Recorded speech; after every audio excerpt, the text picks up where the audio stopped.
তারপরে প্রশ্ন হলো যে মাহফিলের বক্তারা অনেকেই অল্পতে মেজাজ হারান, এমনকি অনেকে মাহফিলের স্টেজে আয়োজকদের সঙ্গে রূঢ় আচরণ করেন, এটা কতটা সমীচীন?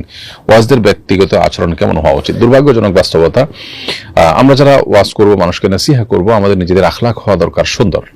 নবী করিম সাল্লাল্লাহু আলাইহি ওয়াসাল্লাম বলেছেন, মা মিন শাইইন ইউযআউ ফিল মিজানি ইয়াওমাল কিয়ামাতি আফকালু মিন হুসনিল খুলুক। বান্দার উত্তম আচরণ, সৎ ব্যবহার, এটার চাইতে ভারী কোনো আমল কিয়ামতের ময়দানে মিজানের পাল্লা আর উঠবে না।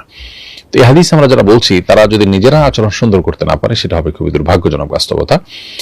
ওয়াজ মাহফিলের স্টেজে বসলে কিংবা চেয়ারে বসলে যদি নিজেকে অনেক কিছু মনে হয়, অন্যদেরকে মানুষ মনে হয় না, তাহলে সেটা খুবই দুর্ভাগ্যজনক, এবং সেটার কারণে আমাদের ওয়াজ করার চাইতে ওয়াজ শোনা দরকার বেশি। এই মানুষগুলো ওয়াজ শোনার উপযুক্ত এবং ইসলাম এবং সংশোধন হওয়ার উপযুক্ত আরো বেশি।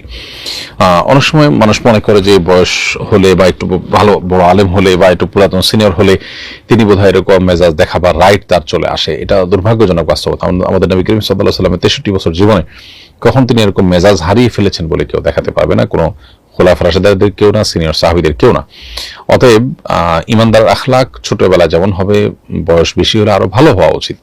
বিধায় কোনোভাবে এটি গ্রহণযোগ্য নয়। তারা যদি আয়োজকরা যদি কোনো ভুলভাল কিছু করেন, তাদেরকে সংশোধন করা যেতে পারে, প্রয়োজনে অভিমান করা যেতে পারে, কিন্তু আখলাক নষ্ট করবার কোনো সুযোগ কিন্তু নেই।